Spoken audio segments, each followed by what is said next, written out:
Well, Sheriff Villanueva, I want to thank you for joining us for our special Uncut podcast today, where we're going to have a one-on-one sit down with you. Me and you have had some conversations, and we had some tough conversations.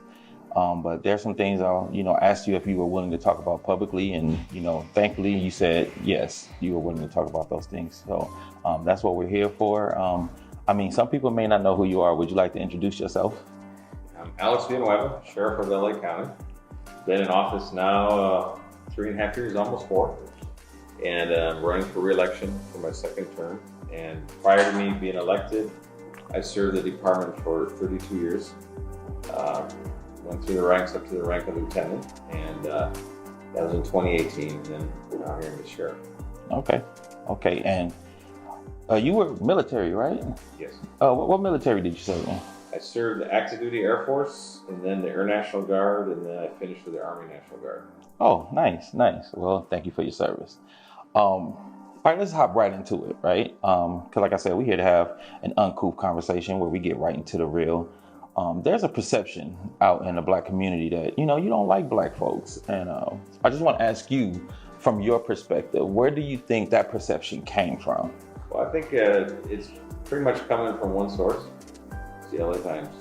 They're working very hard. In fact, they're working overtime to try to create conflict between the Black and Latino community, and they've seized upon that, but without any basis in reality. So what do you think is their end game? Like, why would that be, the order of the day to create that tension between the Black and the brown communities? Well, I think they want to keep us divided. You realize between the Black, brown, and Asian communities, the overwhelming majority of voters in LA County. But if they keep them split up in separate camps, well, who's the one that stays in charge of the political establishment?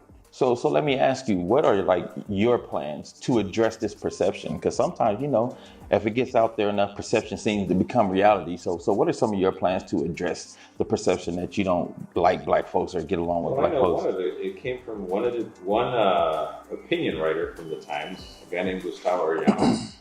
We had a sit-down meeting. We spoke about Black and Black crime, Latino crime, and overrepresentation of African Americans in the criminal justice system as victims and suspects, same thing with Latinos. And that really was a conversation. And my goal all along has been, how can we reduce that? How can we make everyone safer? He took that as an opportunity to try to take it out of context and say, oh my God, he doesn't like Black people. Absolutely false. So now you here with me, you have a chance to give some context to that. Like, can you give me the full context of what the conversation was supposed to be as opposed to the sound bites that we got? Because we know that happens a lot. Well, he kind of went on a route when he was talking about Latinos and about the perceptions of Blacks and Latinos in conflict with law enforcement, or I think it was protests when there's a death involving law enforcement. Why does it generate so much protest activity in the Black community, but in Latino community it's more muted? And I told them, well, you look at the history in the past and horrific things that Black people experienced, going from slavery all the way forward to the present, and it's diminishing over time. It's getting better generation after generation. It's obviously a lot less things to worry about, but there's other things to worry about. Latino community comes from a different perspective, depending what nation their family came from. For example, if you came from Cuba, you hated Fidel Castro, you're going to be very conservative. If you came from Mexico, you have a distrust of government in general because of corruption, and you're fleeing violence. So it's different perspectives. It's not quite the same relationship.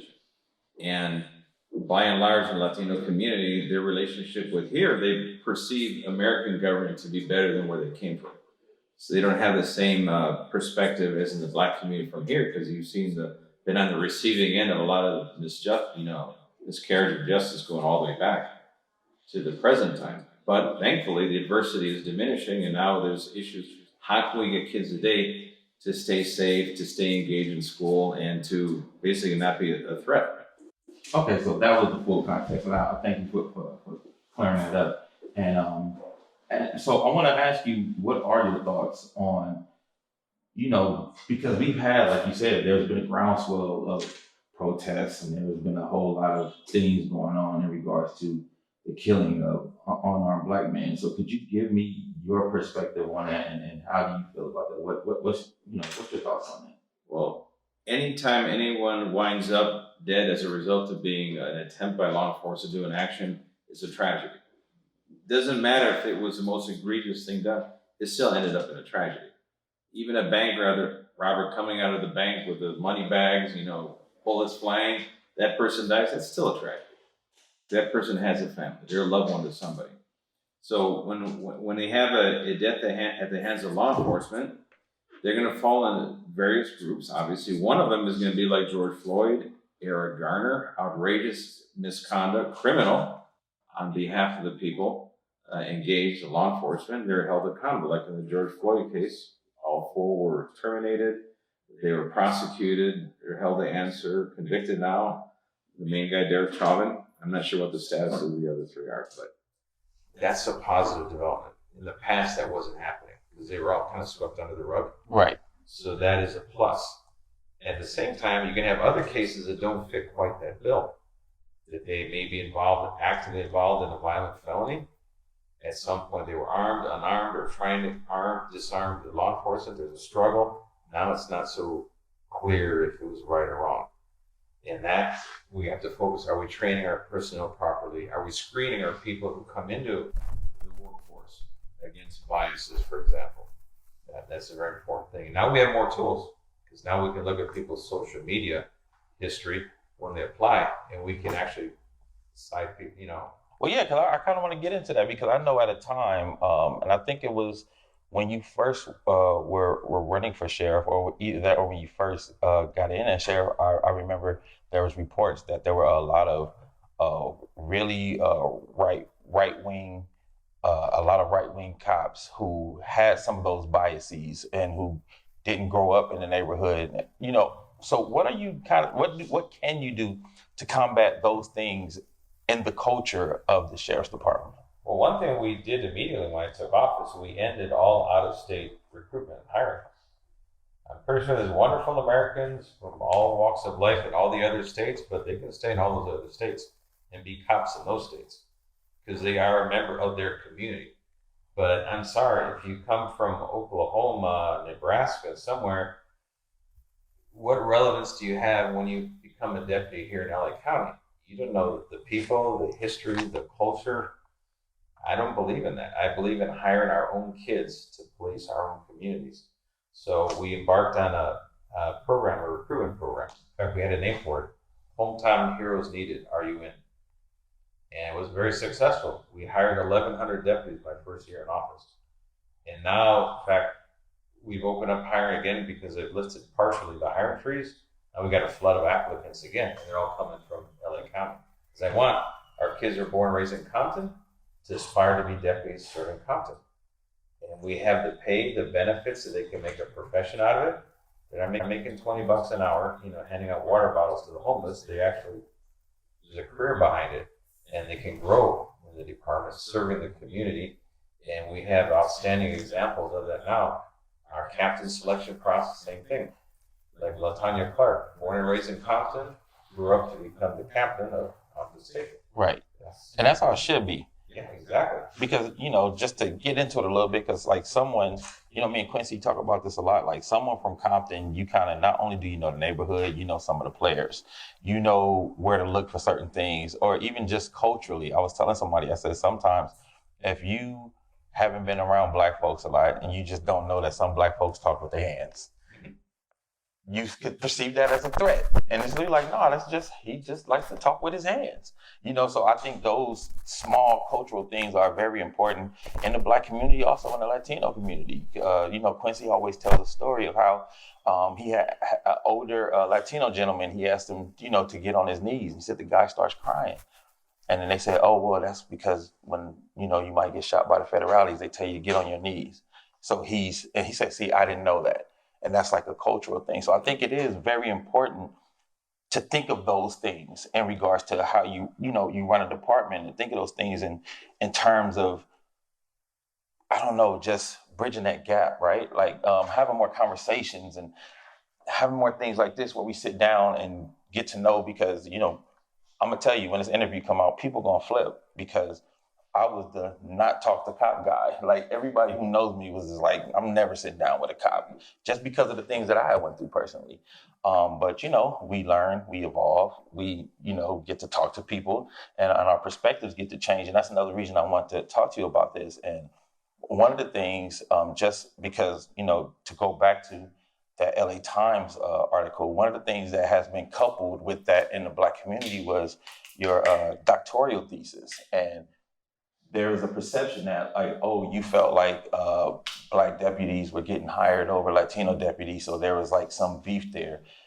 Is that true? And if there is, could you just speak to where that perception came from and what it is? Actually, not at all. Well, they should read the whole dissertation before they start, getting an idea out of it. And the title of the dissertation was Leadership, Diversity, and Law Enforcement. And I created a measurement tool for diversity called Group Mobility Rate. It allowed me to measure how groups of employees based on race or gender rose through the ranks, and I could compare organizations to different organizations. And from my study, the Texas Department of Public Safety were the most equal opportunity, diverse, and representative bureaucracy representing the state of Texas. Because if you look at their ranks, the promotional process, everybody had opportunity to move up through the ranks. And all through the ranks, it kind of looked like the state of Texas. So I gave them an A grade. Our department got an F grade, the lowest grade possible, because there was no resemblance between our department in the leadership ranks and the diversity of LA County. And then any effort to try to improve diversity was actually suppressed by the organization. They deliberately did. And what they did is they were using what we call window dressing. We'll promote one Black, one Latino, and yeah, we got one of those. And that was it. So the person who got that position knew that they had to keep their mouth shut, be thankful that they were the official window dresser, and the department was done with diversity. Wow. That's what my dissertation revealed, and with hard, fast evidence. Highway Patrol was playing a similar game, but they were focused on Black and on female, and everybody else didn't have a prayer. There was overrepresentation. So wait a minute, well, what about all these other people? So I think with that measurement tool, this is pretty cool. I got to measure my own department today on the same statistics, and we scored so much better. Now so it's not an F, is it no longer an F? Now we're at parity across the board. In the entry ranks, deputy, we reflect the diversity of the department. The only area where a little challenge is on Asian American, because their vocation, their parents, doctor, lawyer, engineer, they can't get out of that. Some are starting to now, we're getting a little bit more traction, which is good. But in the African American community, I believe we're around 8%. County population is right about 8%. And I know you said you wanted that to be higher, right? In our conversation. Yeah, the goal for hiring, I wanted to bring our hiring goal to be about 15%, so we can keep it at least at to the 10%. Remember, because even if I hire 15%, I have 698 sworn African Americans on the department. That's greater than the entire size of the Long Beach Police Department. And I want to make sure that number stays relevant there, because I need to have the representation in all the communities that we serve. And same thing with females. We're trying to get 33% hiring goal for females and get it over the 20% mark, which is going to put us in the lead in the nation. For sheriff's departments, again, our workforce we know is 50% female. We're not going to get to 50, but we can get somewhere reasonably close to it. And is it true that most law enforcement follows the LA Sheriff's Department throughout the nation, or the things that you do kind of leads the way? Our history, because we've been around for 172 years, and just by sheer size, and we've managed to screw up enough things that we figured out how to do things the right way, that we do establish some best practices. And if someone else has a best practice that's working, we'll grab that too. In the old days, it used to be not invented here, NIH. Right. If it wasn't invented here, it wasn't done. So like when LAPD came up with the DARE program, the sheriffs had the same program. It was the exact same thing. I mean, that's silly games. Right. Semantics. But now we're focusing on, if it works, let's do it. But fortunately, like for civil unrest, a big example of that, we were able to protect peaceful protesters, during the George Floyd protests, and by the tens of thousands, and no one went to jail, no use of force. And that was a big difference versus the people that came to actually harm the city and work under the cover of the people that are legitimately protesting. So we were able to distinguish between the two successfully. And other people adopted some of those strategies. Our less lethal things that we deployed, no serious injuries at all.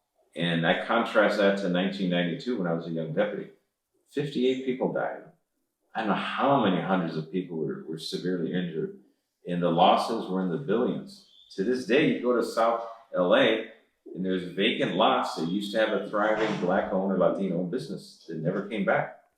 Just a massive. Oh, I know. Like there's a whole strip on like from Manchester to like I want to say maybe almost like 92nd and Western that never fully recuperated. And it was like you said, it was like a row of Black businesses, a row of Latino business, and it hurt us really, really bad. Vermont, same thing. You see these little checker. There's a business. There's a lot. There's a business. Like, wait, who was in the vacant lot? Yeah, there was a business there. Yeah. And I'm glad you brought up that too, like the changes between 92 and now, because my first encounter with the LA sheriff, it ended in some casual brutality, and some of my property was destroyed. And I had a similar experience for my dad when I went home and talked to him, and my older uncles and my older cousins had the same experience, all LA sheriffs, because we grew up around the neighborhood, 113th and Normandy, and so I want to ask you, because of course, I'm not laying this at your feet because that was way before you were the sheriff, right? But I want to know, because we see that it's a generational thing, what are some steps you're taking as a sheriff to try to change that culture that's been prevalent for so long? Well, I can tell you one of the things I did as soon as I took office, and I campaigned on this, was body-worn cameras. Let's get that impartial, eye to see what's going on. I had to fight the supervisors tooth and nail for it. I don't know why. You'd think that would be a no-brainer. Yeah, let's get it done. No, they were the biggest obstacle. They threw everything at me they could to delay the implementation of body-worn cameras, why would they do that? Right. And I think it was just political. They didn't want to give a young new guy walking into office a big win. But we got it up and running by October of 2020. And now today we've had a 31% reduction in citizen complaints, because now we have body-worn cameras. We get to hold our personnel accountable. We get to separate fact from fiction, because we get a lot of complaints that turned out, no, okay, let's roll the tape. And then the person on the line, oh, you have a tape?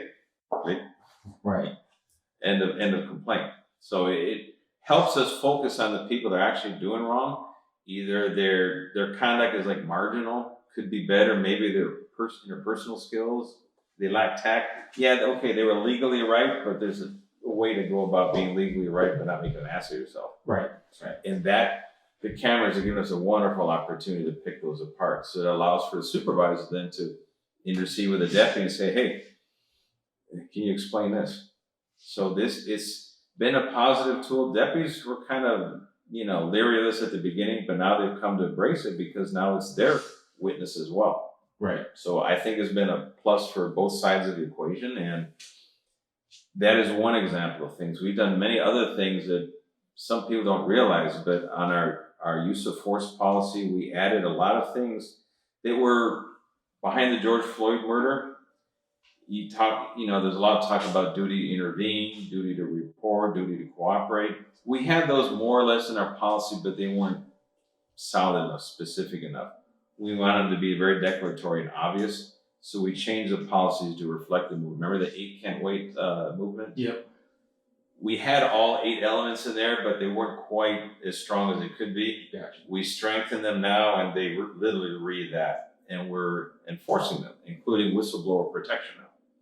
And so those things are all designed so internally people can say, if someone is doing something wrong, they have a means to go about and have it addressed, that they don't have to risk their career or anything like that. So these are all positive developments. And then there's a settlement called the Gates-Johnson settlement. This is probably the more complicated one, in that the department agreed with the unions representing the deputies that if there was a case that was both criminal and administrative, you had to resolve the criminal case first before you could proceed to the administrative. Right.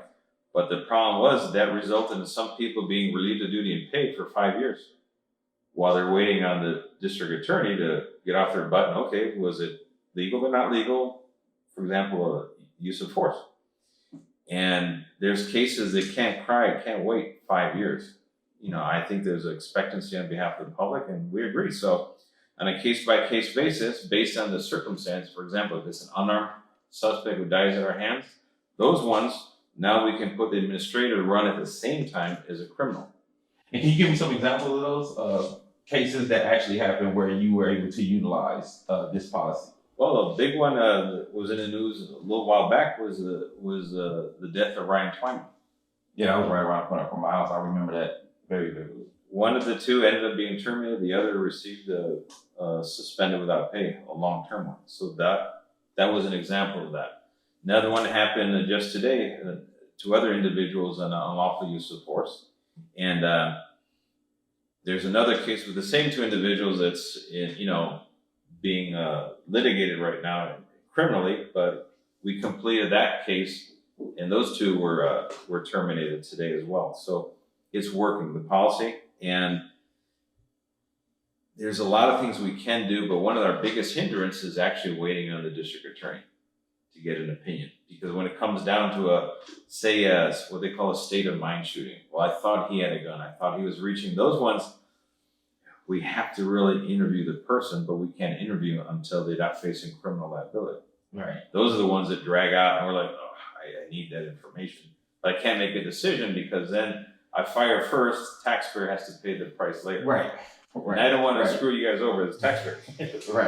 Right. Okay. Well, I really appreciate you going into, because sometimes I know it's hard to have these kind of conversations and be able to give the nuance in a press conference, to be able to give the nuance of all the policy. So I really wanted to give you a chance to sit down and give us some nuance to the conversation, because even like how when you talked about the unarmed shootings, when you say there are times where it's egregious, and then there are times where there are other circumstances, and I think the community needs to start hearing more of that. I think that could be one of the things that could help rebuild the trust between law enforcement and the community. Well, my goal as sheriff is I just don't want anybody to die. Even the bad guys, as some people say, they got whatever's coming. No, we want everybody to live, and if they're doing something bad, we want the criminal justice system to hold them accountable, but alive, not dead. In fact, now, for example, when we have barricaded suspects, our success rate of barricaded suspect is uncanny now. Every single one that I've been reading, I get the updates on my phone. Suspects surrendered peacefully. Literally, time and again. The tough ones are the patrol deputies because they don't know what's happening. They have to stick their neck into an unknown and make a split-second decision that someone else might spend a year deciding if it was right or wrong decision. Right. But the guys on the SWAT team, they have the advantage, they're bad guy there, they're armed, they don't want to come out, so it's a little easier. I mean, their job is extremely difficult, but it just shows our reverence for human life. We had a case last year, it lasted so long, the barricade, that they had to replace, and a new shift, all the crisis negotiation team, the SWAT deputies, everybody had to be replaced for a new shift because that's how long the whole thing took. We're waiting it out in favor of saving the person's life, even if it's someone that people say, screw him, he should. No, we're still going to save their life, and that is our goal. Okay, cool. All right, so I'm going to give you a chance. Give me your elevator pitch to African-American voters. What is your elevator pitch to African-American voters? I think Luna will be better as sheriff than Villanueva. What do you say? What do you say to us? Well, I'll tell you, you don't have to worry about the Wren family tree or the banana peel on the radio car. With me, you're going to get a partner, someone who views you as an equal, as a peer, who wants to see you succeed, and we're going to devote all of our energy to, one, I want to hire you, for starters, and I want you to view the department as your shareholder and a stakeholder in the department as every other member of the community is, and we're here to serve you, keep you safe in everything you do, and let's form a good partnership. Okay, that's a pretty good pitch. Now let's get into a little bit of honesty on your part, a little honesty and reflection. What are some things you feel like in your term now that you probably could have done better, that you plan on doing better moving forward with? Well, hindsight is 2020, Mm-hmm. and I'm dealing with corruption within the board of supervisors. I don't think all of them are corrupt, but there's only 5 of them. There's enough corruption going on that really damages the whole operation of county government.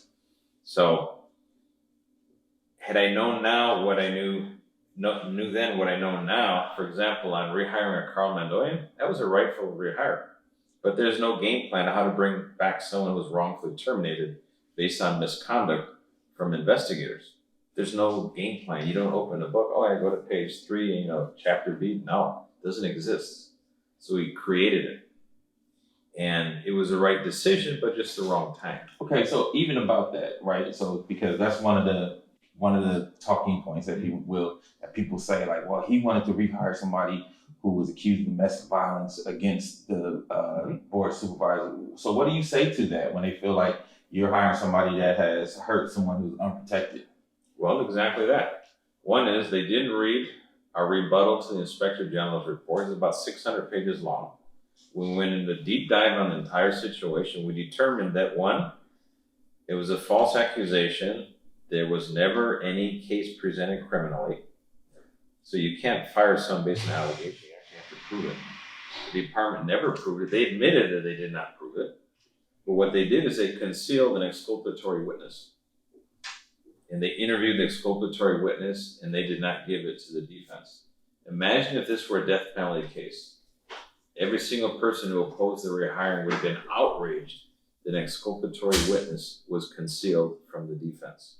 They'd also be outraged if doctored video evidence was admitted into trial, right? Yeah, absolutely. People would be justice for fill in the blank. So why did it change? It's still the same due process, 14th Amendment. Why did it change? Because it's a cop now, not someone facing the death penalty. So what you're saying is probably, for the most part, a lot of us didn't have a lot of the information. Yes, and it's very easy to manipulate for the politician. It was so easy. Oh my God, he's hiring a domestic abuse. This is nothing like that. What we're doing is, if it's a wrongful termination, we changed it.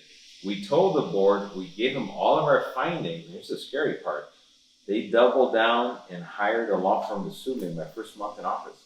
They didn't even tell me, oh, by the way, we're going to sue you. So I'm giving them, hey, this is the whole case. And they said, thank you. And I walked out of the room and I get served 3 days later with a lawsuit. And that really woke me up to, wow, these people know how to play dirty. So we know that you got smoke for the board, right? And we know they got smoke for you. So let's talk about it. Because, again, I want to talk about all the things that when I tell people, hey, I want you to, come to this community meeting and meet with the sheriff.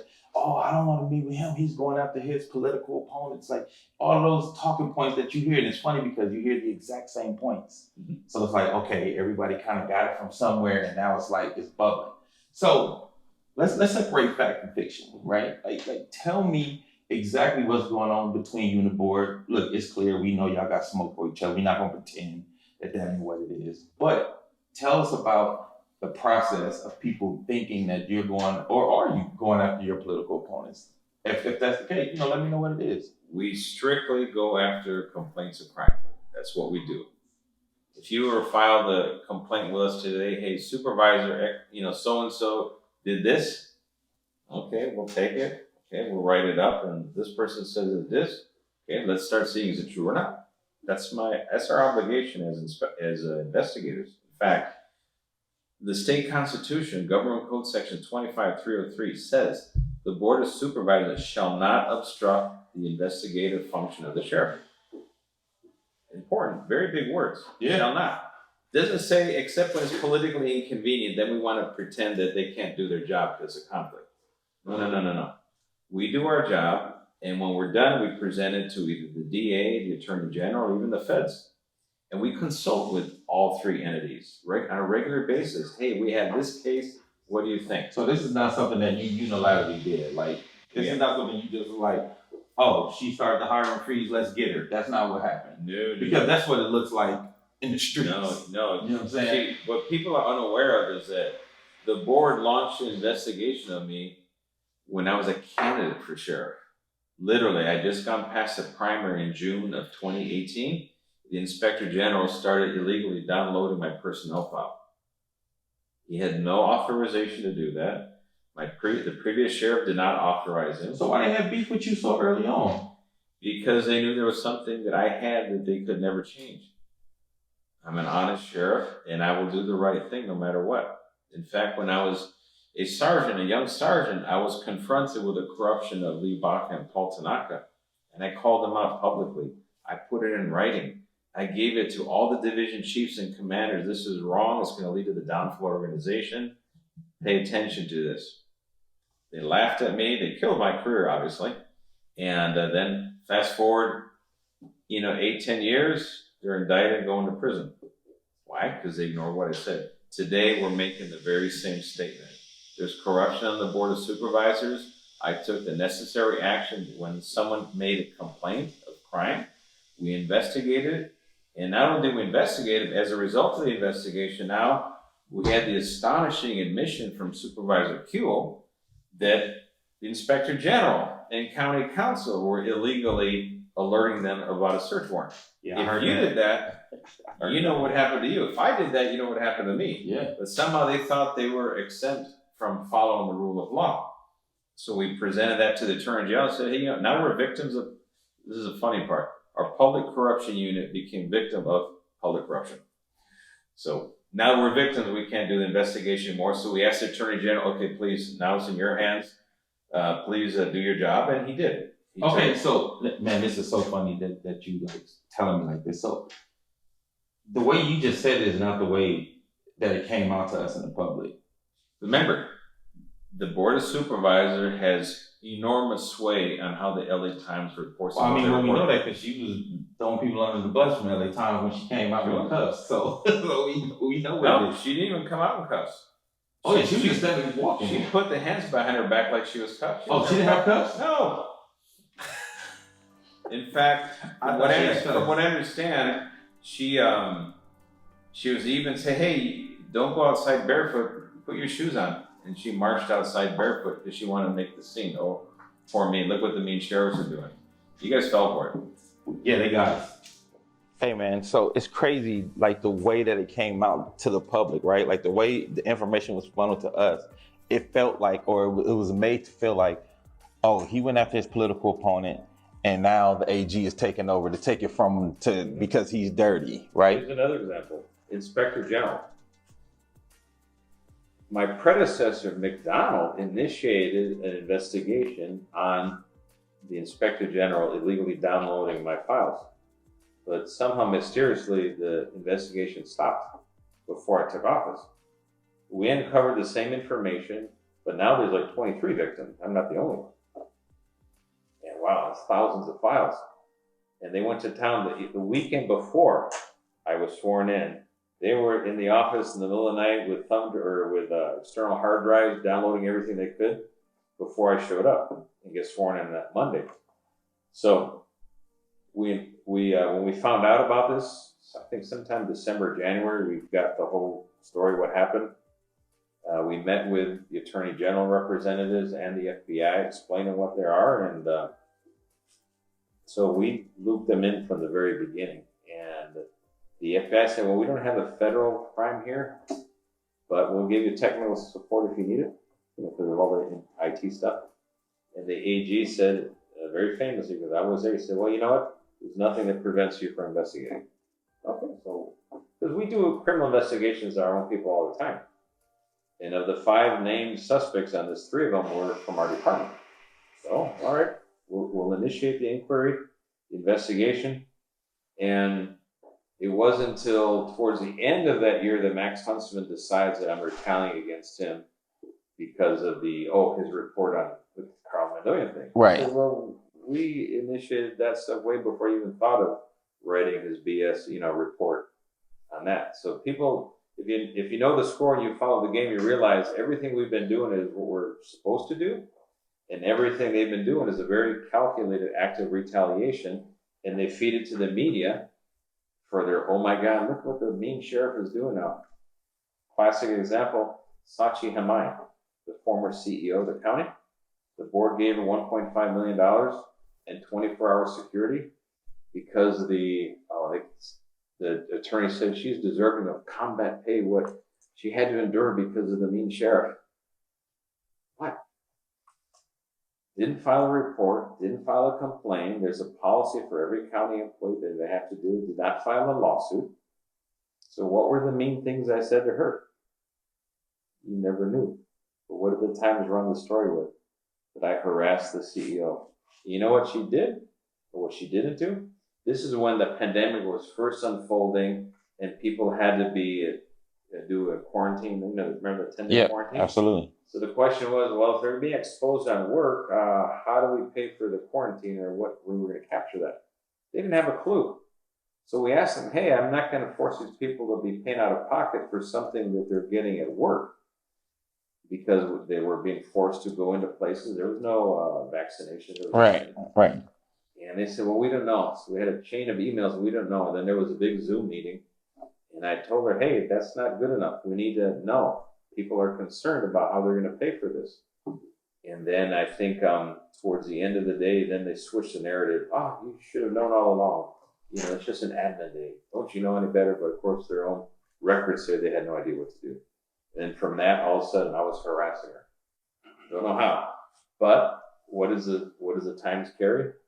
Screaming headline: CEO leaves, $1.5 million, settlement. So following the Sachi and my story, then amounts to a theft of public funds, misappropriation of public funds. You can't do that. And for a county employee to sue to get $1.5 million, they're going to go through the ringer, and they're going to spend years of their life doing that. And she just walked away within a few days with a check for $1.5 million. It was a payoff for her silence. Yeah. So how did you become the boogeyman to the LA Times then? Like what? Remember that Times ideologically wants to push the narrative that we can reimagine public safety, the entire criminal justice system, and get rid of the jails, that we run the nation's largest jail system, and let's shrink the sheriff's department down to next to nothing, and we'll build up social services, and everyone's going to be happy and sing kumbaya. But I'm an inconvenient person in the middle for that plan. And there's a lot of money at stake here, because we're like the last batch of funds from the county budget that hasn't been really rated yet. The probation department is in tatters, destroyed. They keep funneling money into this Measure J that was ruled unconstitutional. But where's the money going? Who's getting it? They're private nonprofits, 501c3s. The CEOs are making an average $800,000, the top 10. They make twice as much as I do. The money's going to a place that the LA Times ideologically likes. Right. And I mean, and you were in the way of that. I'm in the way of that whole operation. And then the board, they're breaking up all the county employee unions and the traditional county services, and they're handing it off to the nonprofit sector. So this is a sad thing, because I can give a black kid from Compton a career, a respectable career makes good money, good benefits. They can feed their family, they can even entertain to buy a house. But no, they're going to pay 5 kids at $20 an hour to hand out water bottles and croissants at the homeless. That's the trade-off. And I say, no, we need to have that kid making the top dollar with a career, which is what our department is offering, and they're destroying it. So I want to go back to something you said earlier. You said how many black officers, deputies do you have? We have 698 total. So you have 698 total. How many black women have your opponent put in those positions? Goose eggs, 0. And ever. I think, in fact, we got to do a shout out to new Sergeant Alexander that just got her stripes last week, I understand. Yeah. And considering that the police department has been around for 130 years, and Mr. Luna has been in the leadership ranks for the last 20, he brags about it. they can never find the time to recruit, mentor, train, promote a single African American woman. That's mind-boggling. Well, okay. Well, then if we're gonna talk about his, let's talk about your record. Let's talk about what does your leadership look like in regards to African Americans? What is your leadership Well, I role can look tell like? you this right now. I have 4 division chiefs who are African American out of my 12. And you may be familiar with one, April Tardy, who is Central Patrol Division. That's the busiest division, which is the most demanding. She's been a chief now, I think, for over a year. And then we have Joe Williams, who's the one who runs Court Services Division.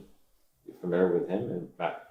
And one that gets the least amount of attention but deserves a great amount of praise is my budget director, which is Division Director Conrad Meredith. He is the one who's balanced our budget, put him in the black from it being in the minus, in the red. He's done it 2 years in a row now. He worked the CEO's budget office before. So he's with the Sheriff's Department. He's been on for 35 years in county service. He is an expert. And my predecessor shoved him aside and brought in a lady from San Diego that left us with a $101 million deficit. So what does the LA Times say? That, I don't know how to manage my budget. They put me in a budget spending plan and the budget is a disaster because I fired my budget staff. They said, no, we got rid of the one person that we never should have hired in the first place. Right. And we went with a guy and he's African American. God bless him. And now the budget is no longer in a deficit. But what's most important is he knows where all the bodies are buried with the county's budget practices. And that is a threat to them because he can call them out when they're doing gains with the budget and that freaks them out because they can't pull a fast one over anybody. Okay. So you do have a better record than Luna. It wouldn't take much to have a better record. Not at all. In fact, I believe I have 34 African American female sergeants. 34. And he didn't have one. He didn't have one. Jeez. And I think I have 91 African American male sergeants, 698 total for sworn, and then up the rank. Okay. So I know a lot of deputies work in jails before going on patrol. Now, this is something that I have a big problem with. What are your thoughts on changing that policy? Because I feel like, say, for example, how you get the guys who aren't from the neighborhood, didn't come from the neighborhood, their first 2-3 years, their first interaction with African Americans are seeing African Americans and Latinos as criminals and as threats. And then they go out to work with regular citizens. So there already can be biases just literally from, I've been working in jail, so all the people that I encounter are, people in the criminal justice system. And now I got to try to deal with regular folks at home and try to change that mindset. What are your thoughts on that? It's a mixed bag. There's not an easy answer because I tell you one thing, deputies who work the jail system first and then go work to the streets, taking the bias issue aside, when you go to the maturity level and understanding what they're seeing and understanding criminal behavior and how people interact, gang members interact with each other, they have a more familiar eye with actually how to treat people. And now that's why I set the bias part aside. Okay. They're not, basically, green. They're not going to fast and pull them because they know how they're being conned by someone and the fast talkers and what to look for. Right. They also see people under the influence of different narcotics coming into the system. So they have an easier understanding. Say it's someone green off the street, went through the academy, and boom, now you're working Compton Station Patrol. It's as much of a culture shock in a different way than the one from jail. So there's a learning curve there. The danger is too, is there an acculturation process that might lead to a bias? Right. That's always you have to safeguard. On the flip side, the way our system is now, you can actually get out of the academy and go straight to patrol if you go to a transit services bureau or you go to Lancaster and Palmdale.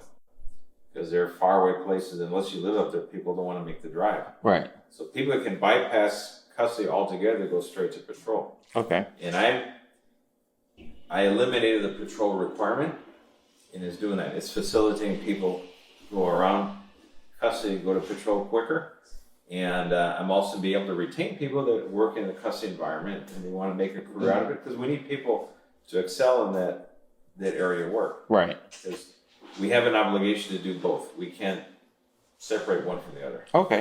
Okay, that makes sense. That's a perspective I hadn't thought of it that way. But again, like I said, like you said, there's always the risk of some of that bias of somebody who, especially somebody who doesn't have a lot of interaction with African Americans in their day-to-day That life. can be very true, especially if you come up from a community where you don't see African Americans at all. All you see maybe just 100% Latino, 100% white. You don't get the interaction. Right. Other communities like Compton right now is, I think, what, 65% Latino? Yeah. It's actually majority Latino, but everyone in Compton grows up in school, African American Latinos are together. Yep. So they're pretty much wise to, how people interact, and it's a very smooth transition for that group. Right. Which is, we want to hire them. Right. That's our Back to target the target. Right. Okay. I know this is something that me and you have spoken about before, but what are some of the things that you have done to help with morale or help with the current relations between Black and Latino deputies within the department? Well, we've done quite a few things. This is something where elections have consequences. When an outsider came to McDonald, he was literally firing people just because he could to prove a point. And then his theory was, well, that they could earn their job back, through civil service commission. But yeah, you spend 4 or 5 years out of a job, you come back, when you win your job back, you're angry, bitter, you're older, and what good are you to the organization or to the community? Right. That was a huge disservice. I firmly believe in due process, and let facts, our decisions be made based on facts and evidence and proper investigations. And we make it an inclusive process. It's working that way, because so when I terminate someone, I'm about half the rate of McDonald. But again, today was number 157 and 158. Those people, we've had a 36% reduction in employee lawsuits against the department. And that is enormous. In fact, McDonald had 53 lawsuits. They were wrongful terminations. We're down to 15. That's a big difference right there, because now people say, okay, my employer is fair. And other people will say, man, if you got relieved of duty with this administration, you must have been doing something. Doing something really bad. Right. So there's not the backlash where before everybody thought, man, we're just a number in this game. We don't even exist as people. Right. And now people are existing as people. And we did something that had to be done that hadn't been done before. We flipped the entire pyramid of the organization upside down. Before I took over as sheriff, the department was run by the good old boy network, literally. And minorities, females, just window dressing. And they just made sure they kept it just close enough where, okay, you won't get the EOC on your tail. But what was valued was just interpersonal relationship. Not who do you know, but who knows you. Right. Are you in the car or not? But when I took over, I flipped the script. It's like, what is your record serving the community? And what is your education? And all of a sudden, it doesn't matter what color I am. Doesn't matter what gender. What is my track record serving the community? So all the people that never had a chance before, but they were sitting all these years of service to the community, all of a sudden, they moved up to the front of the line. And who were the ones howling and screaming? The ones that were in the car, riding a desk their entire careers, that never amounted to anything serving the community. They're the one that had to take a back seat, and they're the ones, some of them ran for sheriff, some of them have now endorsed my opponent, and they want to bring that good old boy crowd back. That's the danger. We're one generation away from getting rid of the entire Tanaka foot soldier syndrome. He's going to bring it back. If I'm fortunate enough to succeed, they're going to die. Writings on the wall, all those retirements that become official. It's a whole new day for the department. I like to hear that. So let me ask you, what are some campaign promises you feel like you were able to keep? Well, we talked about the buy one camera. Another big one that was huge was getting ICE out of the jails. That was enormous because one, no one had ever done it before. I ended up getting death threats from the left and the right at the same time on the same issue. I got a hate mail from the Trump White House. And while the left is trying to call me, Trump Jr., the Trump of LA, I'm getting trash from the Trump White House at the same time. But what was important about getting ICE out of the jail is it made everybody safer. And they couldn't figure out, well, why? Well, because now the undocumented community in LA, that's 1 million out of the 10 million residents are undocumented. That's 1 out of every 10 people. And when you go with, well, they're not by themselves, you have mixed families. You may have an undocumented person, a documented, a resident alien, a citizen, all mixed together. If they're all afraid that you calling 911 is going to lead to a deportation, how safe do you think you are if no one's reporting crime happening? Right. And we made it very, very obvious. For example, the drop of 1% of reporting just a crime or rape means 350 more rapists are on the streets. Jesus. So what we did is we established a bright line of separation between federal immigration enforcement and local law enforcement. They both need to do their job. We need ICE to do their job, to secure the border, enforce immigration law, but they just cannot be mixed together with local law enforcement because they harms local law enforcement ability. And by creating that separation, now I have some of my conservative friends now acknowledge, okay, that was the right thing to do. Even Daryl Gates, remember him? Oh, yeah, absolutely. Not exactly the poster child of the progressive movement. He figured that out 40 years ago when he said, did not want to do cooperate with ICE. Right. Can't remember what the issue was, but had to do the same thing, that they were not going to do interviews or anything with immigration. Because you mix the two together, it harms local law enforcement. So I think we arrived at a right position with that. The other one was our captain selection process. It used to be the good old boy system, or in Mexican politics, they call it el dedazo. Oh yeah, you're it. That's how sophisticated it is in Mexican politics. A tap on the shoulder. You tap on the shoulder. That was our department. So what they do is they find the guy they want, the good old boy, and they put the two ugliest people next to the pretty boy. And then, of course, might be some community leaders or somebody. Oh yeah, we'll pick the pretty boy, like they had a choice. No, the whole thing was engineered from the start.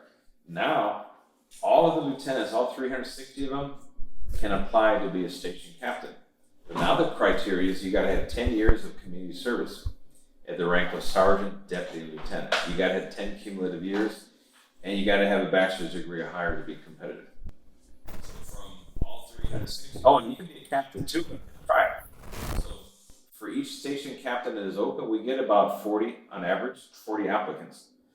From those 40, we take the top 10 that have the 10 years and the education.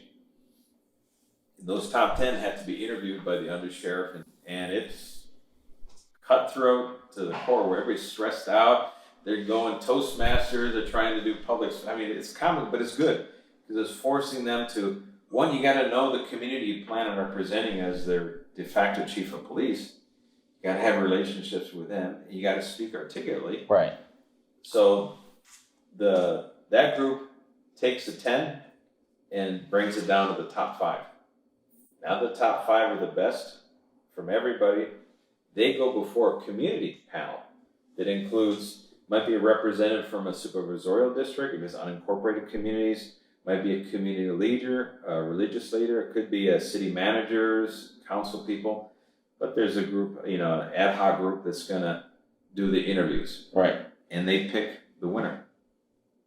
And So now you're saying there's a real process now. Oh, it's a real and it is tough. But the one who wins it, God bless them. They went through a lot, and they have a sense of accomplishment. But it's also important for the people who did not make it, because they see the one who made it. Oh, I got to go back to school. Oh, wait a minute. I got to spend more time in patrol in that community. Oh, I got to bolster my interview skills. All these things. So that now they're making themselves more eligible.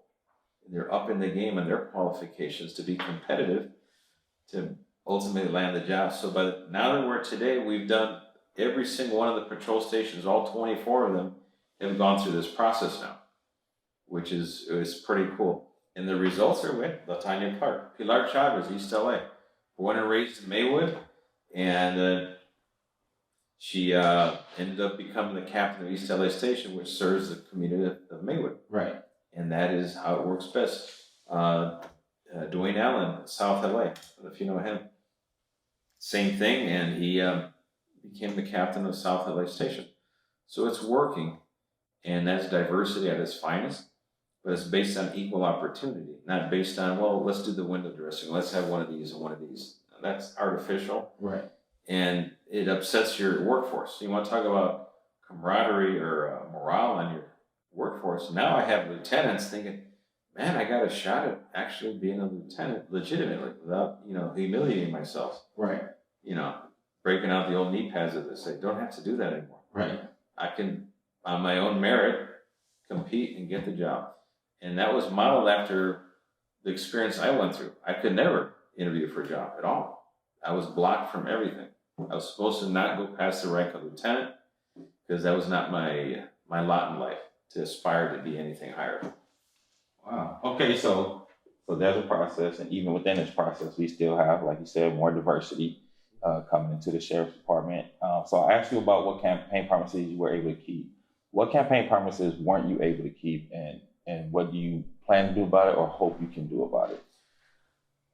Well, I talked about during the campaign 4 years about raising the educational standard. We did raise the educational standard to minimum of a 2-year degree last year. But over the last month, we've realized now, because when the county imposed a hiring freeze, we had a huge pipeline of applicants coming through. So it was easy to raise the educational standard. We still had a bunch of applicants to pick from. But when they imposed a hiring freeze, the applicant pool, everybody kind of went their separate way because they're going to move on with their lives. We lost it. So when we raised the educational standard, now I don't have the applicant pool to meet it. So now we're doing an emergency bypass of that standard and require them to have the 2-year degree within the first 5 years of employment.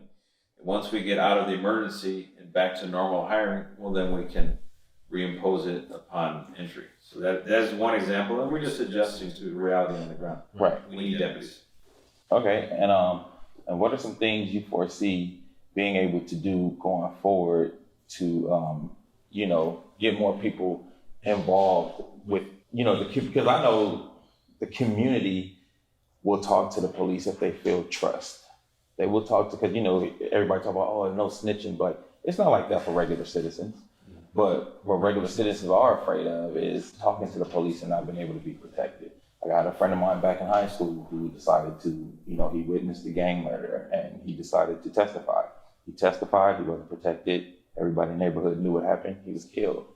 So because of something like that, and we were like 19 years old. So because of something like that, the rest of the neighborhood is going to be quiet, right? So what do you think can be done to try to bridge that gap, restore some of that trust to where, if I see, there goes sheriff, I just, I want to bother you, but is happening in my neighborhood. You think you can check, how can we make that bridge to where we have that line of communication? Well, one thing we can do is, when I took over, we initiated the Community Advisory Council that McDowell had pretty much dismissed, and it was dismantled. My predecessor, Lee Baca, had initiated one. It was good initially, but it kind of started going by the wayside because people were using it as a tool for self-promotion. They weren't actually involved in the community.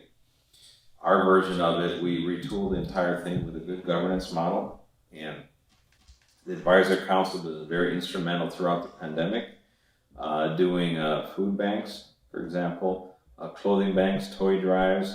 We partnered with the Center for Family Health and Education to do vaccination. And we initiated them by zip code because the county had everybody going to, remember Dodger Stadium to get their vaccine? Yeah, you had to be wired and be mobile to get your vaccination. But what about Auntie that lives in an apartment complex on Normandy and 106 who's not mobile, not wired? When does she get her vaccination? Right. Or Abuelita in East LA who has neither, and there's 8 people living in the house that are going in and out because they're all essential workers. Where's their vaccination? So I went by the mortality rate on zip code. And the 2 highest ones were in East LA was 90022, 90063. So we partnered with the Center for Family Health and Education. We said we're going to do a drive-by zip code, a mobile vaccine clinic. Within 2 or 3 days, the governor announced 400 clinics by zip code throughout the state of California.